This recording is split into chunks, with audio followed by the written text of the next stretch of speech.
All right, we're back. You know, I kind of like this place where we're at better on lighting, Tracy. I think it's a little bit better than the other place up there. And it looks pretty nice. I hope that it comes out okay here because it certainly does look good. Look, I want to ask you a question, if you don't mind, about a few more other things that we are really going over here today. And I was going to ask you now about this, okay? In the temple, you have women that have been prostitutes, escorts, etc., that come in there and keep coming in. Yes. And how in the world do you deal with them, and what is your procedure on, and how do you work them into your system? Well, we believe that what we do, a woman who is say doing a sensual massage, she's already doing some kind of adult work. We refer to this as the goddess in the underworld. In the ancient times, a woman's ability to inspire a man with her dance, her veils, that was a gift of the goddess, and her beauty and the dance and the music, that was a total goddess celebration. God, I dig dancing, Tracy. It's great. Yeah. And the woman as healer, and the woman as priestess and trainer of the life force energy. And in these ancient days, what is now the goddess in the underworld, you have the temple dancer stripping in gentlemen's clubs.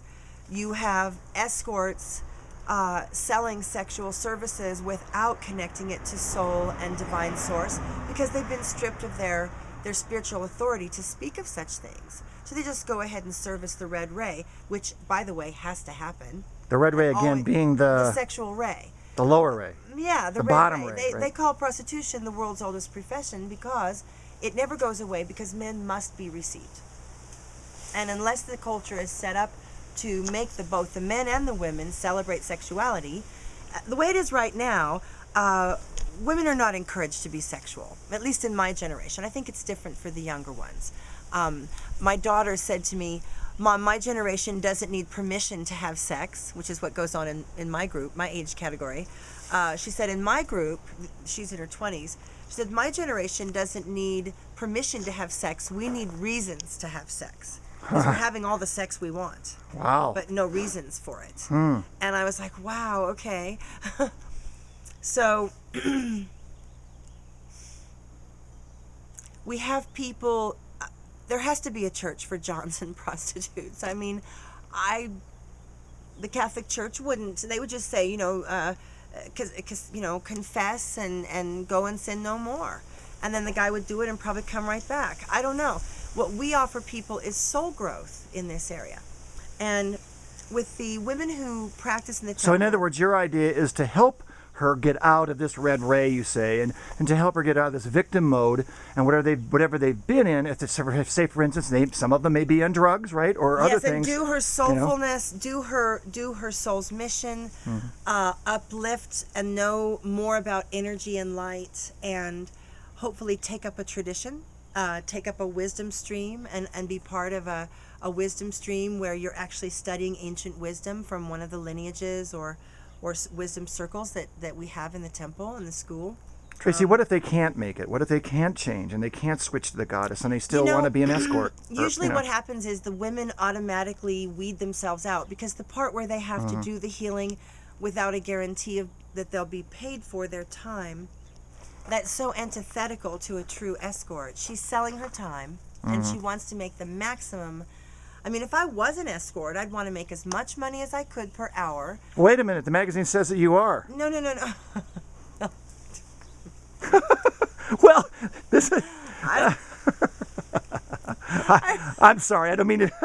I really don't have any comment on that. In my world, the term sacred prostitute would be like a bridge term.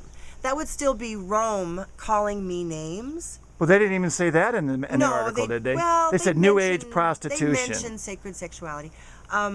Well, you know what kills me is that you should look at the front cover, and it looks so wonderful. And let me see the cover. Well, no, it's right here. Wait, hold on, I gotta get it here. The cover right here. made me happy. No, but look at it. I know that's what I said. The cover is like, look at that. Goddess on the cover. That's hot. That's really cool. That's so like. Yeah, she's nice.